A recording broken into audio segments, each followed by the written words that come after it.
Hello friends, আমি মৌমিতা। দেখো স্নান করে চলে এসেছি আর ভাবলাম তোমাদের সাথে একটু কথা বলি, কেননা কালকে সবার পোস্টগুলো ভালো করে আমার দেখাও হয়নি, লাইক কমেন্ট খুব কম করা হয়েছে, কেননা কাল একটু মেয়েকে নিয়ে ব্যস্ত ছিলাম। ওই জন্য আজকে কিন্তু সবার পোস্ট ভালো করে দেখবো, লাইক কমেন্টও করব। তোমরা সবাই কেমন আছো? আমি তো স্নান করে এলাম। আজকে কিন্তু ঠান্ডাটা কম লাগছে, যদিও খুব বেলায় রোদ্দুরটা উঠেছে, তবে রোদ্দুরের দেখো কি তেজ, দেখো। তো আমি এখানে একটু একটু করে দাঁড়াই আর একটু একটু করে কাজ করি। তো দেখো স্নান করে এসে এখানে দাঁড়ালে মোটামুটি গা হাত পা একদম রোদ্দুরে বেশ পুড়ে যায়। তো চলো আমি একটা আজকে বানাবো একটা রেসিপি। তো চলো তোমাদের সাথে মিনি ব্লগের মাধ্যমে শেয়ার করব রেসিপিটা। তো চলো যা যাক এবার গ্যাসের কাছে। তো কি বানাবো বলো তো? হ্যাঁ, এই দেখো রাত্রের জন্য বানাবো, রুটি দিয়ে কিন্তু দারুণ লাগে খেতে। তারপরে বড় মশাই অফিস থেকে এসে একটু মুড়ি দিয়ে খাবে। তো ওই জন্য ভাবলাম স্নান টান করে এখন দুপুরবেলায় বোঁদেটা বানিয়ে রাখি, তাহলে কিন্তু সন্ধেবেলায় খাওয়া যাবে। আর দেখো এই সময়টা একটু ফাঁকাও থাকি, সারা স্কুলে আনতে যাব, সারা স্কুলে আছে, আর আমিও স্নান করে চলে এসেছি, রান্না টান্না হয়ে গেছে। তো ভাবছি যে এখন করে রেখে দিই।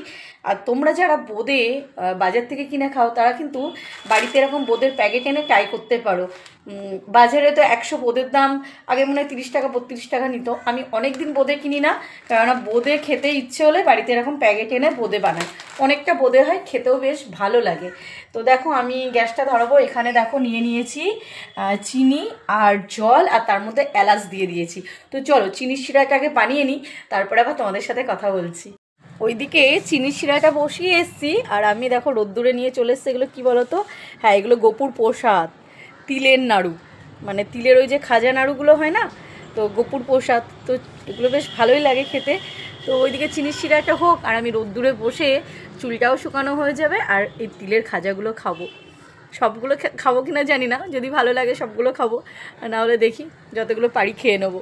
তো চলো ওইদিকে চিনির শিরাটা হোক, আর আমি তিলের নাড়ুটা খাই। তোমরা কারা কারা এই তিলের, ঠিক নাড়ু নয়, খাজা হতো না, সেই খাজার আর কি ছোটো ছোটো নাড়ুর মতন করা, খেতে খুব টেস্টি। তোমরা কারা কারা ভালোবাসো জানিও। আর ওইদিকে চিনির শিরাটা হয়ে যাক, আবার তারপরে তোমাদের সাথে কথা বলছি। এই দেখো চিনির শিরাটা হচ্ছে, এখন একটু বাকি আছে। আর চিনির শিরাটা করতে গেলে একটু চিনিটা বেশি লাগে। তো চলো চিনির শিরাটা হয়ে যাক। খুব ইজি, মানে এই বোঁদে বানানো আর কি, বাড়িতে একদম খাটনিই নেই। চিনির শিরাটা করে নাও, তারপরে দেখো কি করি।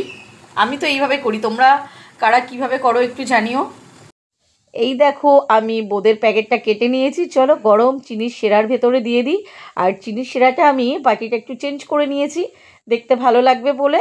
আর একটু নাড়াচাড়া করে রেখে দেবো, কিছুক্ষণ চাপা দিয়ে রেখে দেবো রসটা ঢোকা পর্যন্ত, তারপরে তোমাদের সাথে শেয়ার করছি। তো এই দেখো কিছুক্ষণ আমি রাখার পরে এই দেখো বোঁদেটা আমার পুরো রেডি হয়ে গেছে। তোমরা যদি আর একটু ঝরঝরে খেতে চাও, তো চিনির শিরাটা একটু কম রাখবে। আমরা একটু রুটি দিয়ে খাবো বলে একটু মুড়ি দিয়েও খায় ওর বাবা, তো ওই জন্য আমি একটুখানি দেখো একটু রস রস রেখেছি, ওটা খেতে ওরা ভালোবাসে। তো কেমন লাগলো এই রেসিপিটা জানিও, আর তোমাদের ভালো লাগলে ট্রাই করে দেখতে পারো। টাটা।